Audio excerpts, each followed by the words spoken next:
Take a look at this play of an NFL wide receiver and an NFL linebacker.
NFL players put themselves at risk to play their sport, and helmet safety is an important issue that needs to be regulated by the National Football League in coordination with health professionals.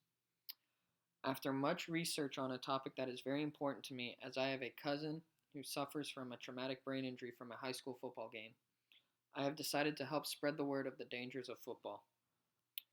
According to the National Consumers League, football is an inherently rough sport with takedowns, pile-ups, and tackles all in the name of the game. That's why football players are required to wear protective gear such as shoulder pads, helmets, and mouth guards. But how do we know if the required equipment does a good enough job of protecting a player's body from injury? Perhaps the most crucial piece of equipment is the helmet. In an effort to decrease head injuries and occurrences of CTE, the NFL has gotten involved by making changes to the rules of the game, in addition to mandating changes in how helmets are manufactured. The reason helmet safety is at the forefront is because of the debilitating and permanent damage that players, both professional and amateurs, face due to the often brutality of the sport. Often, these injuries are irreversible. One of the biggest reasons that helmet safety is in the news is because of the brain injuries that players are sustaining while playing, in addition to long standing problems. They have even once players leave the game.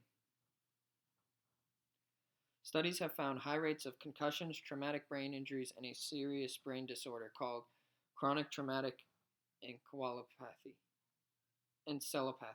in several former players. These injuries can have terribly debilitating effects. A study published in the Journal of American Medical Association in July 2017 found that among 202 deceased former football players, 177 of them were diagnosed with CTE. There were 111 former NFL players in the study, and 110 of them were diagnosed with CTE. The results are not typical of all former football players, since all the bodies studied were donated by family members who wanted to know if their loved ones had CTE when they died.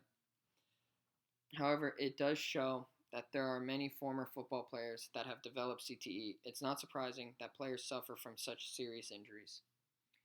In a quest for a safer helmet, the NFL is starting a $3 million program aimed at the development of new headgear that outperforms anything currently available. The NFL will require players to wear only certain approved helmets this upcoming season. In the meantime, the NFL has implemented rule changes to help protect players. Over the last few years, the NFL has changed rules in order to ensure helmet safety and head protection is at the forefront. One rule change that was implemented just 2 seasons ago was a rule that protects the quarterback. This includes when a quarterback is tackled by the defender, he is not allowed to put all his weight on him when bringing him to the ground. There are already some results due to this change, because that season no quarterback was seriously injured and it allowed the games to be more exciting. The second rule that also has been implemented over the last few seasons is that defenders are not allowed to hit the quarterback in the head or hit them in the knees. If a player does this, they will draw a penalty which costs their team 15 yards, and they will also be fined a large amount of money depending on the severity of the hit they place on the quarterback. Finally, the last rule change most important to this topic is the helmet to helmet rule. It makes it illegal to hit another player in the helmet with their own helmet. So while they perfect helmet construction, this rule helps players stay safe. In addition to changes of how the game is played on the field, the NFL has taken an active role in what kind of helmet the players are allowed to wear. Interestingly enough, because of the brutality of the sport and the numerous debilitating injuries, the NFL has taken a keen interest in this topic. The NFL will require players to wear only certain approved helmets this upcoming season. Those who love their old helmets will have to adjust to the new ones or they won't be allowed on the field for practice or games. If you haven't heard about the NFL's recent enforcement of helmet safety guidelines, you may have missed one of the most interesting and at times ridiculous storylines of this 2019 season.